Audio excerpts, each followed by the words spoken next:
Philip Hackett, Media Resource Officer. Dr. William Gittins is no ordinary man. Highly skilled in a wide range of disciplines and often commended for his interaction with colleagues and with generally those with whom he interacts.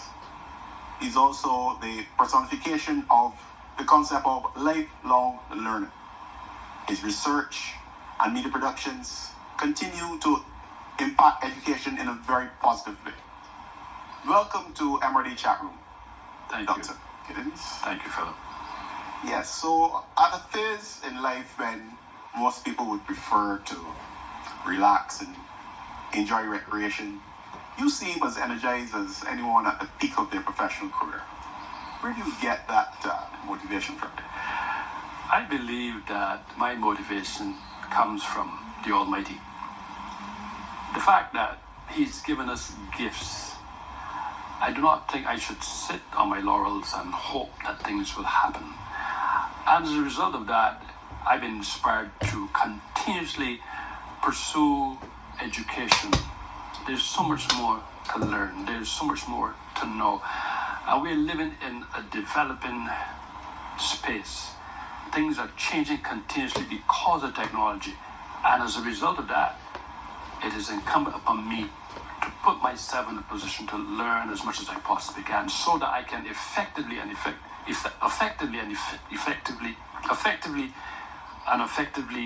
help my fellow man. You recently completed a PhD.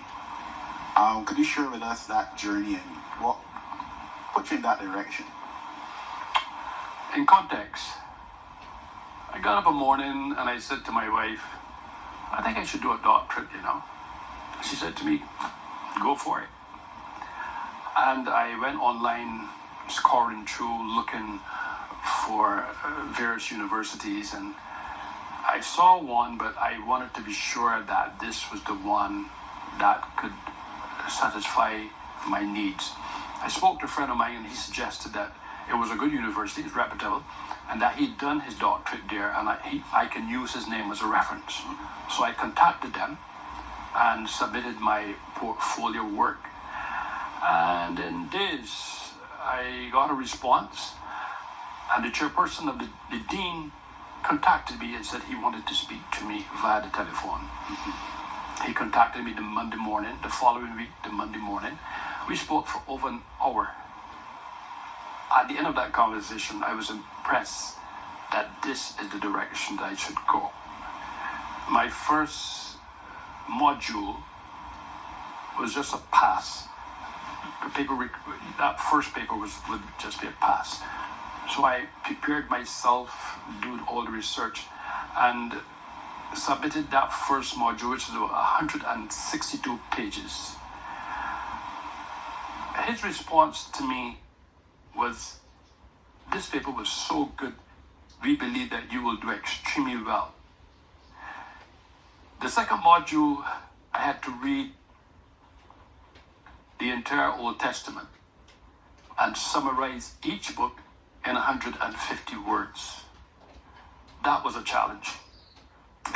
But what I did, I followed the instructions. It's critical following instructions. I completed that and submitted it, and I got an A for that.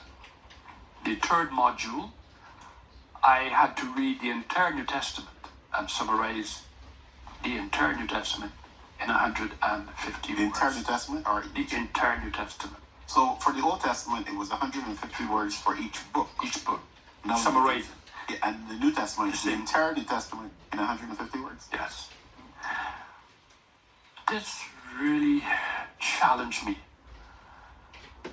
I wasn't aware that I had skills lying inside me need to be tapped, because it forced me now to really step up to the plate. And sometimes I was exhausted. Sometimes I put down the work, go and sleep, go and play, do something and come back. But my purpose was to complete this task. And I continued to push work. And actually, I got through before the time. And I'm thankful to the Creator for given me the strength, the health, the wisdom, and all it takes to. It was rigorous.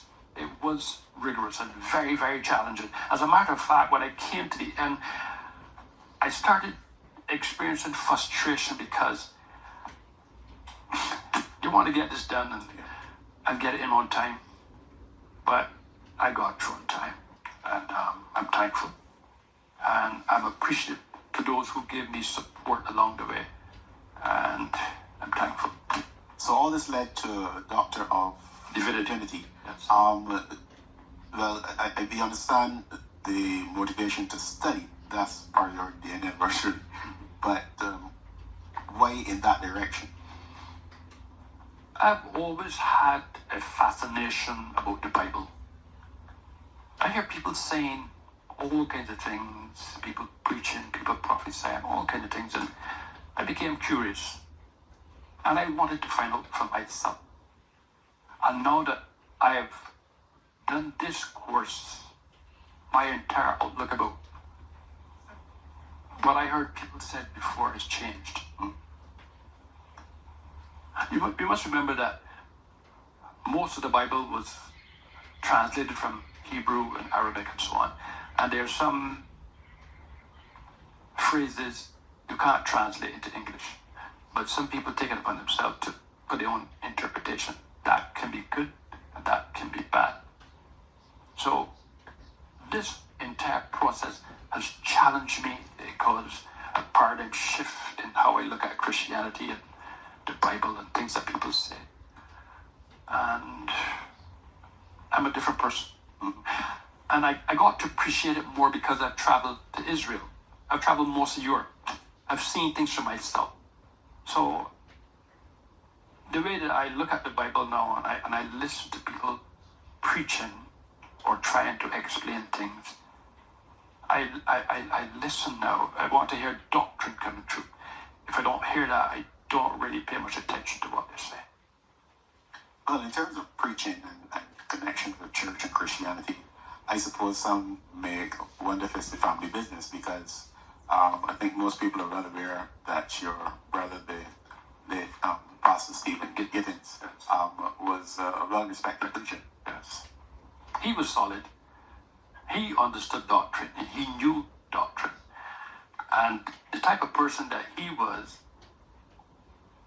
if you were making comments that were not scripturally based, he would challenge you. Or he would ask you, where did you find that? Show me. And if you can't show it, then. And by the way, my professor, my supervisor during the doctoral program was like that. Anytime I presented anything to him, I must support it with evidence. If there's no evidence, it will not be accepted. I noticed that you did a tribute when he passed, and I also appreciate your background and training in productions as a writer. But yet that must have been a challenge, I think. Very, very, very challenging. Because having memories of my brother alive and concretizing them now and writing it, it was tough. It was tough. Sometimes I shed a tear while I was writing it, but I understood why I had to prepare that, to give people more detailed, intimate conversation about who Stephen really was, It's tough, very tough. And writing is your passion. Some 300 and 40 books and 180 something podcasts. Yes. Those are impressive numbers. I can't explain how this happens, but once I start writing, it's like you're coming on a hill. You can't pull back. You're inspired, your inspiration just flowing, and you're just writing. But then there comes a point where you have to stop, right? And then you will decide, well, that's as far as I will go with this. But one of the things that you must take into consideration while you're researching that particular matter, and you come across other information that is relevant, you save it at the same time. You don't have to go looking for it again. You save it at the same time, you know. But I think the genesis of my writing started when I was pursuing my first degree at Jersey City State College, which is now New Jersey City University. Dr. Drew, one of my advisors, on the day of my graduation, he said to me, "Bill, when you return to Barbados, I want you to write and write and write and write." It was like puzzle. I understand why he said that now. He saw in my writings, because we did a lot of analysis, he saw potential. But he didn't want to tell me that. But he encouraged me to keep writing. And now I'm understanding why he said that more and more. But what are the publications that say that you are most satisfied with? That is difficult because each publication has a special nuance, something personal about it. So each publication, because there's some specialty about it, I would be biased if I selected any publication said this is the better one, because they're unique and they have a unique interest and unique approach. So I love all of them, and they're part of me. I'm sharing. Actually, I'm using a lens, right? Metaphorically, I'm using a lens to make statements in my writings. Now, I suppose it is this love for writing and so on that led you to, well, you're the CEO of your own publishing company. Tell us how that got one. Oh, I recognize that if people are going to take me serious, I must have legitimacy as my underpinning. And I thought that it would be prudent to establish a company, so I went to the corporate office and paid some money and filled forms and everything. And my company is established, I think it's in 2015. And now that this is established, I have recognition, and my work is accepted under DevGrow Media Art Services Publishing. So I'm thankful. Have you gotten into publishing for others as well, for other authors? No, I don't. But for my work, I thought it was necessary to have that publishing name. It's also a brand, and it is working for me as well. And I will receive accreditation given the publishing name as well. Okay. In terms of your writing and what you choose to write about, I think you describe yourself as a licensed cultural Practitioner. Explain that for us. A licensed cultural practitioner is a person who the National Cultural Foundation has provided them credence, served them with a document, authenticating them as a licensed cultural practitioner. Okay. And how do you get the opportunity to utilize that privilege? Once they have recognized you as a licensed cultural practitioner, you will use that opportunity to present things pertaining to culture. Okay. So this is one of your areas in culture? Yes. Actually, I did the master's program at Clayville Campus in Cultural Studies. Okay. I was fascinated by the theories, and I applied them to everything. And culture is a way of life. Now, we know that you also have training in video productions. Yes, please. You seem, however, to focus more on your writing. Can we assume then that takes, that's more important to you? You enjoy that more than the video aspect of things? Yes and no. Because if you understand the dynamics of video production, metaphorically, you transfer those skills to writing. I can, in a video production, you hold your wide shot, extreme close-up, medium, panning, all these different things. With my writing, if you look at my writing detail, you will see I'm doing the same thing, but I'm doing it metaphorically. And for me, this is, I think you have to be talented to make that transition, right? You can make statements in your writing and your video production by the language you use for a specific purpose.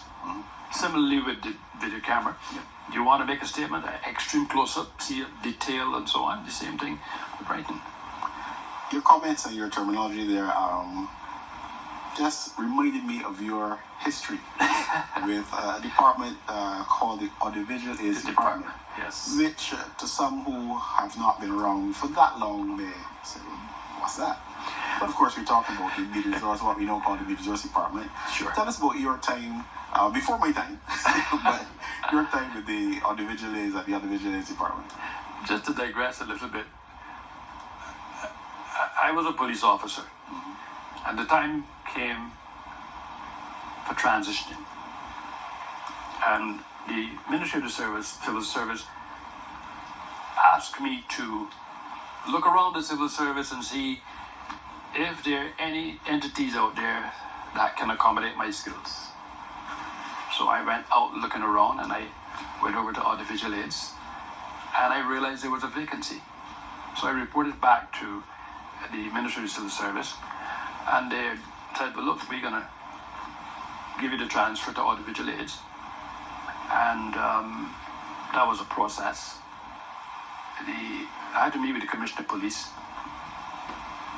He had some challenges, and when I say challenges, it released me, because I was a specialist, I was an artist. Yeah.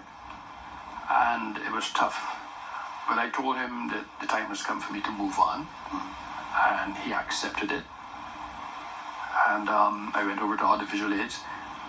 I was promoted to technical assistant. But before we get into the Audiovisual Aids, although that was actually very direct to you, but you touched on something there very interesting. You said that you were an artist in the police force, and I suppose many of us, our knowledge of police artists is limited to what we see on television, where the witness is asked to meet with the artist, and you come to these things. Tell us the real thing behind that.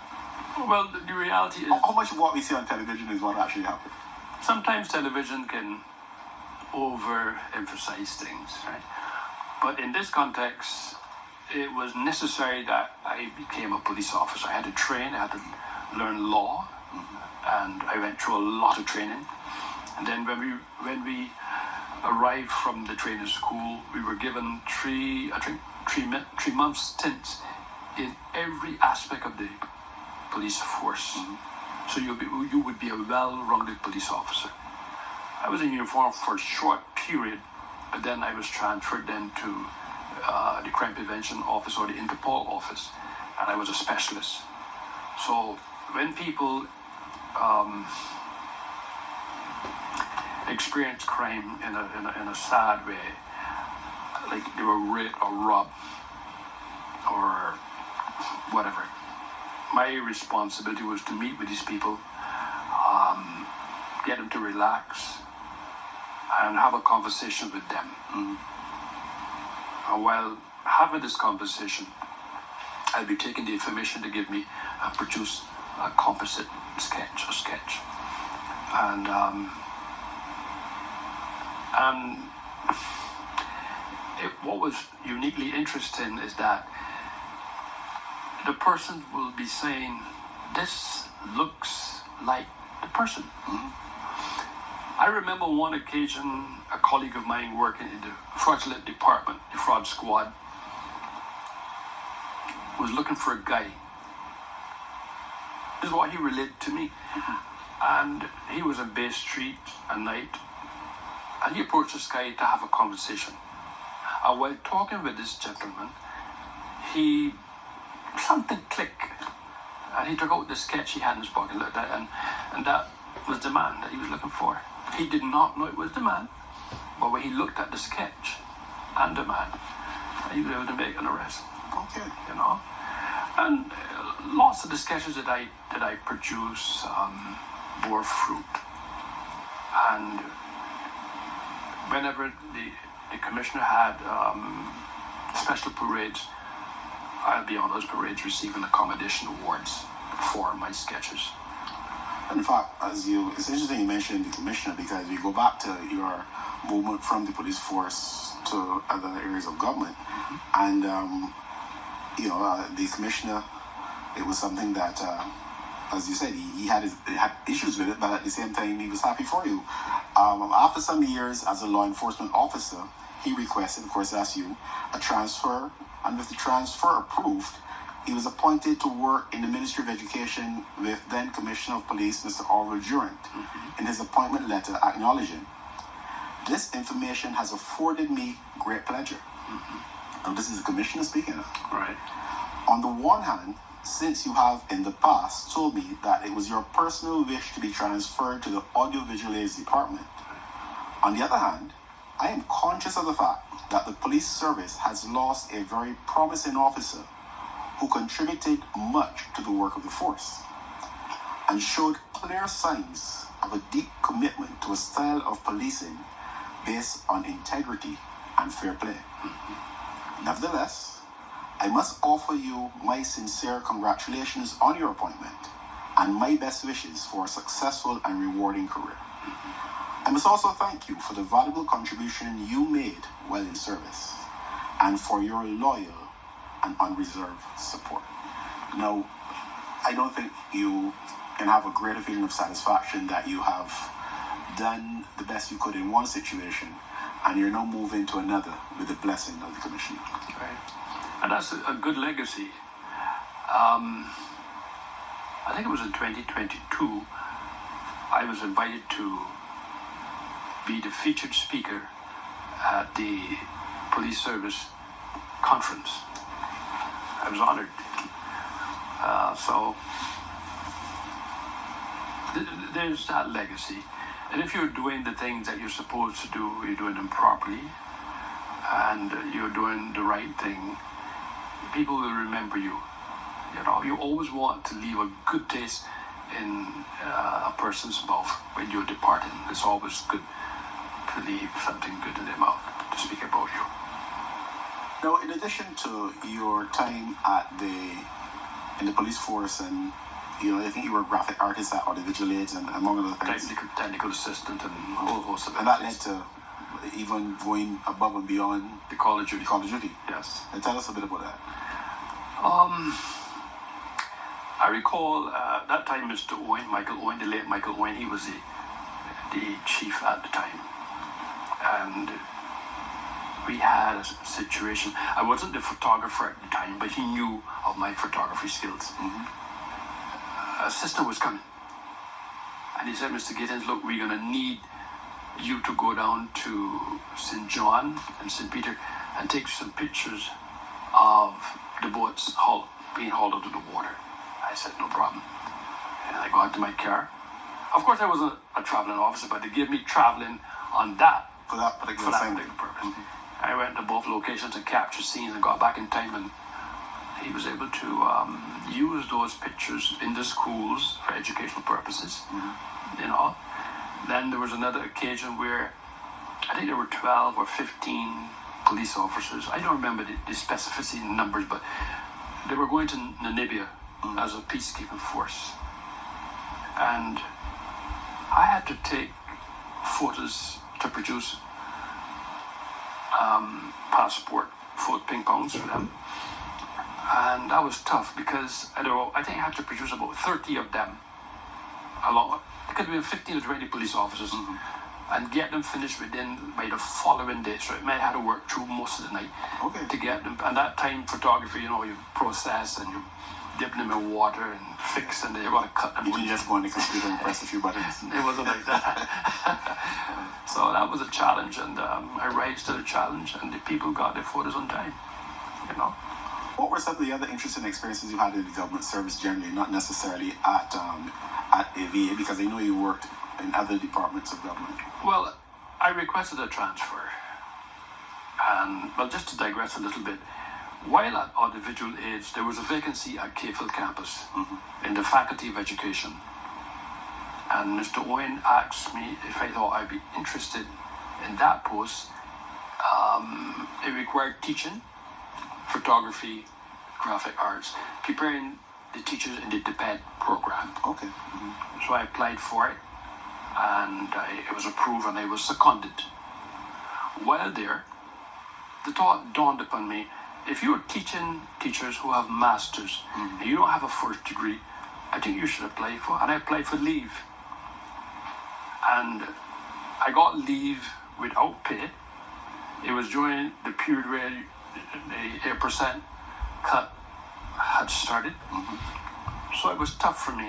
I have a family to support, 8% cut, and no funds, but just the funds from the student revolving loan scheme. Okay.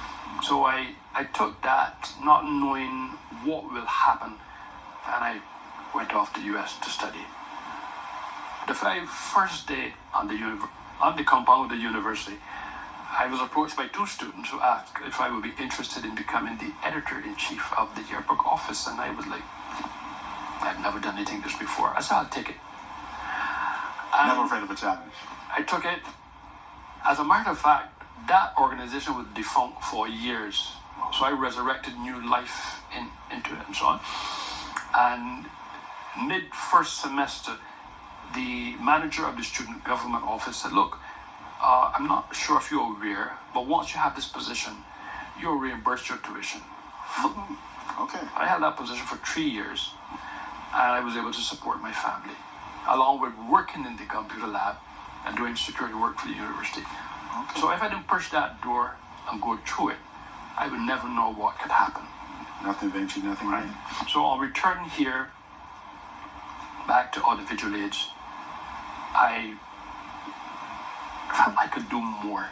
So I requested a transfer to be an admin officer. And that took a while. And as time evolved, I got the transfer out of audiovisual aids to agriculture, and then they sent me to Ministry of Home Affairs AG office. My job description required me to issue marriage license, cover meetings, board meetings, and I was responsible for the fire department, the post office, Department of Emergency Management, National Council on Substance Abuse, DAWS, and these different departments. And I was the HIV and AIDS coordinator. It was tough. I was informed by some of my colleagues that the person who worked at that desk just got up one day and leave and never came back. It was tough.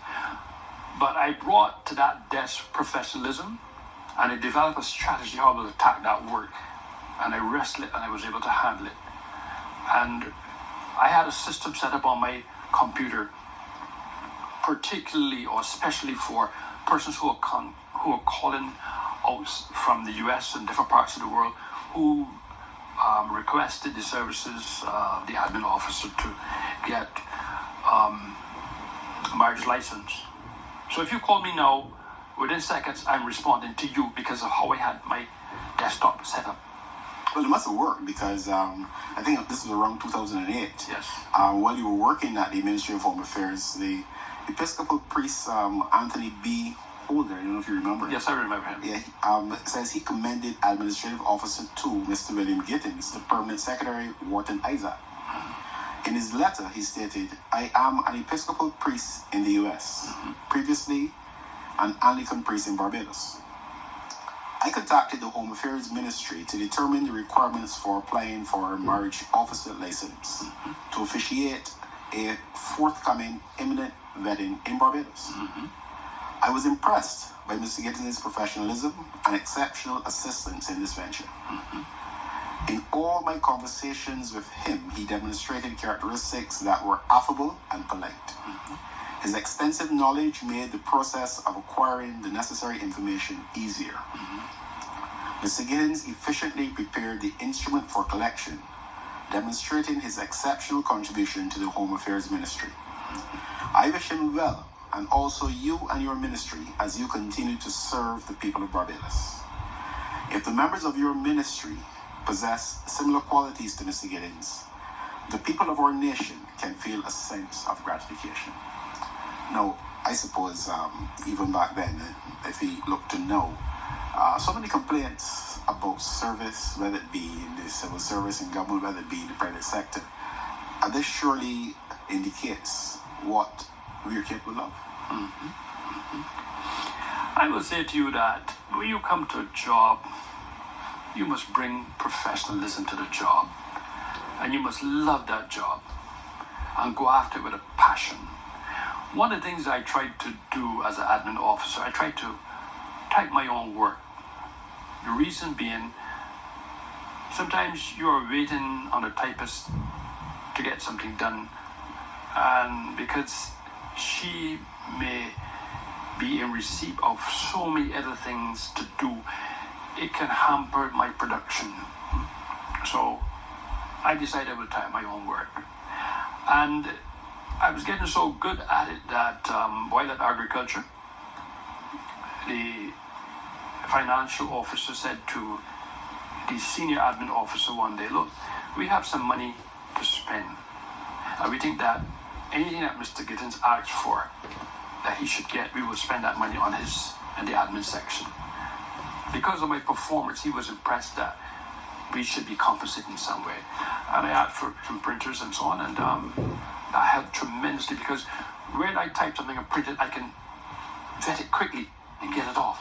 Whereas if I send it to the typing pool, it has to go through a whole process, then it will come back to me, and time is getting away. So I did what I had to do. And I had a system where when a file comes to my desk, first thing I will do with that file is to enter that information on my laptop. If it's a cabinet paper, I will go to the financial officer and ask him, do you have money in the vote for this? If so, give me the name and the specifics. And I put that down on my file. Once I'm aware who the person is, like you might be traveling, I will contact that person and say, listen, you have been recommended for a course, so start preparing yourself. So by the time I finish that cabinet paper, and it goes down to Prime Minister's office to be approved and so on, and it comes back up, the person's ready. The letter's already prepared to go to the bank to get foreign exchange and so on, and they're sorted out. And you would find that many officers would prefer that I work on their papers, especially if they have to travel, because this is how I operate it. And I make sure that I give the best to all and sundry. I remember, speaking of things, just before I retired from the civil service in 2014, the PS said to me, you're too young to go home, and look how much work you produce. And I said, PS, I put in the time. And he even called Service Commission. I said, well, you know, you're trying to keep this man. I said, I put in the time. And one of the other things I always do, because I kept a record of all the files that I've used, I was able to send Service Commission a copy of all the files I've ever worked with. And I've given a copy of that to the PS, the senior admin officer, the officer in the registry, and personal officer. So there was consistency, everybody on the same page. You're all wondering, what about this file? No, you have a document that says where the file is. That's how I operate it. Everybody keep notes and you function that. You've had so many experiences in various aspects of life, and how would you put it together to describe where you have reached and how that has impacted your current philosophy on life? Let me go back to explain. I have to go back. I graduated from Parkinson Memorial School. When I departed Parkinson School, I was not 14 years of age yet. I had no levels, I had no certification. And it was difficult for me finding employment in this country. I'm a youngster. My first job I started was working with $12 a week. It was difficult. Then the next job I was paid $30 a week.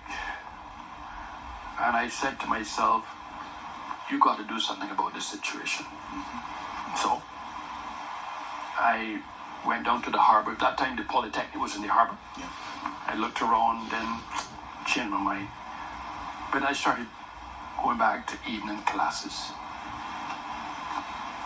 and piece by piece, I was just passing certificates and moving on. Because I worked about 11 years in the private sector until I got a job in government, So I had the qualifications, now I got to. So that background is the genesis for why I'm currently behaving the way I'm behaving. I was disadvantaged and I had to fight back, and I was not going to give up.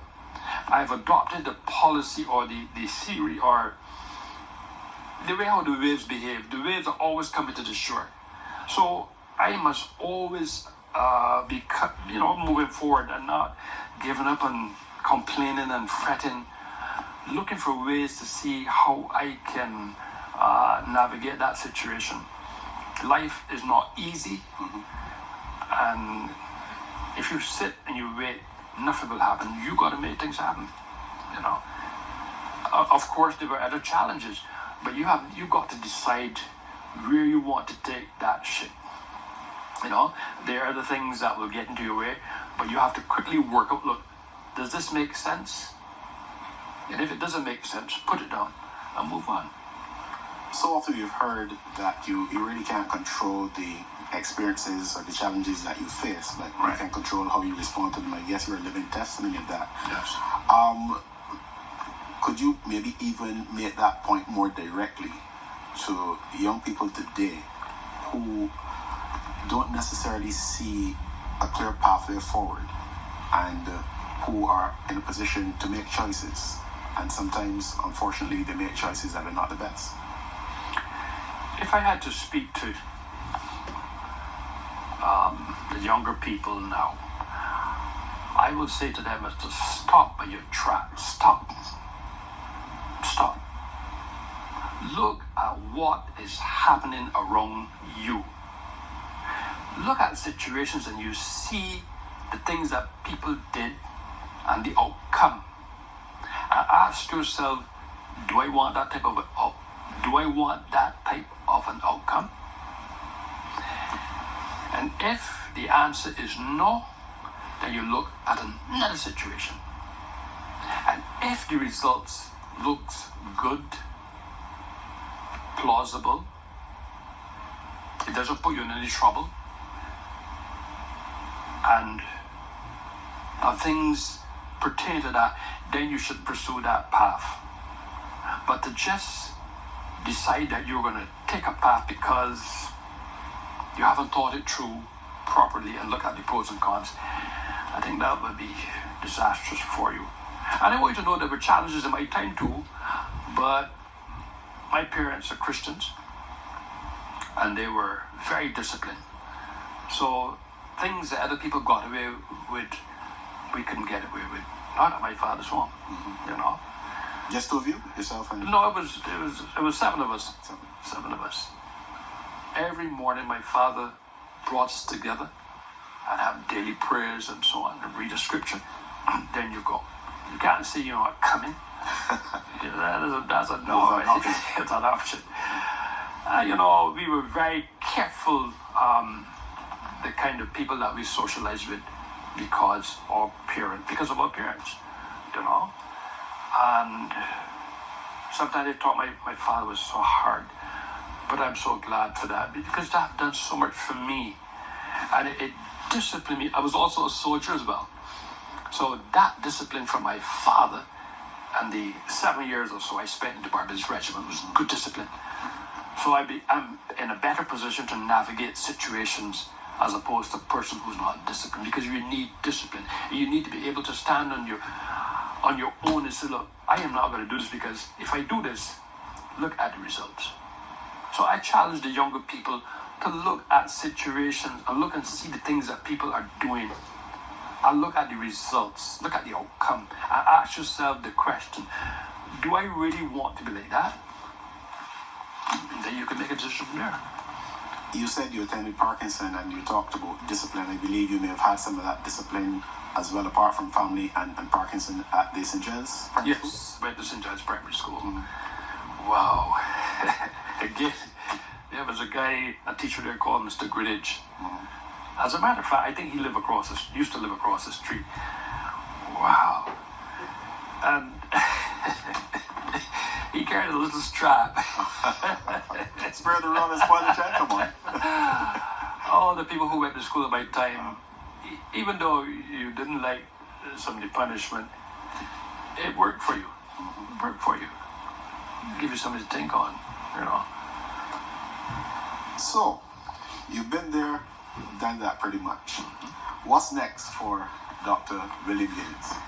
I'm planning to do studies in Aramaic, Hebrew, and Latin. With God's help, I can achieve it.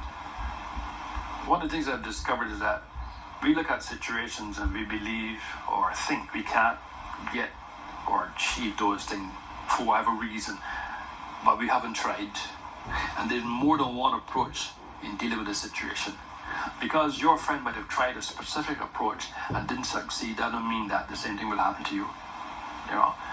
And there's always another way. But you must be prepared to do research and to look for that way, and you'll find it. But you've got to be prepared to put in the time and work hard. I work hard, right? I do a lot of research. One of the things I usually do when I hear people say things, I go and I research it. There's a group in the Bible called the Bereans. Whenever Paul went and preached to them, they would go and check out everything that he said. And that's how we need to operate. Regardless of who that person is, go and do your research. Because you may find something that says, hey, something ain't making sense here. And that's why you have a brain for thinking. Your cognition kicks in, start to process, pull apart, and you'll find some little nuggets. Has nothing to do with where you went to school. It's about you. Challenge your cognition, man. And I guarantee you will get results. I've been blessed that the people at my university respected me because of what I brought to the table.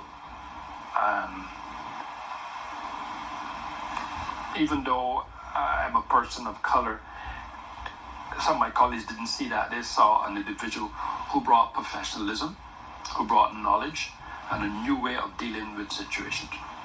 You know, and I was interested. No one is brighter than anyone. You got to put in the time. You see the doctoral program I did? If I didn't put in the time, I would never have achieved, I would never got this kind of results. You got to put in the time. You got to be prepared to work hard. Sometimes you see people go along and they're not prepared to work hard, but you got to put in the time. You got to work hard. You got to be consistent. I remember when I was a soldier and we were on the range training, I always tried to put as many rungs through the same hole all the time. You got to be consistent. And if it isn't working, look and see what is stopping you from achieving that and make the adjustment. But it must come from inside. But you have to put in the time. You have to work hard. You must go after things with a passion. And to put the icing on the cake, you're going to ask your Creator for wisdom and understanding. Ask Him to guide you. And He will guide you and direct you. Nothing is difficult. It's only difficult if you do not allow the Creator to help you. If you had to do it all over again, how much would you change, if anything? Well, I would be hypocritical if I said that I would change some things. But there is a theory that every action creates a reaction. It is because of me leaving school at that age that I was motivated and still motivated to do what I'm doing. Maybe if that didn't happen, I would be perhaps a go-lucky guy here today, more, you know. But because of that challenged and inspired me. That is now etched inside of me, and I will continuously go forward and work hard. And nobody can take that from you. Nobody can take that from you. It comes from within. Dr. William Giddens, it has been a pleasure having this conversation with you on MRD Chat Room. Thank you very much, sir. It was an honor as well.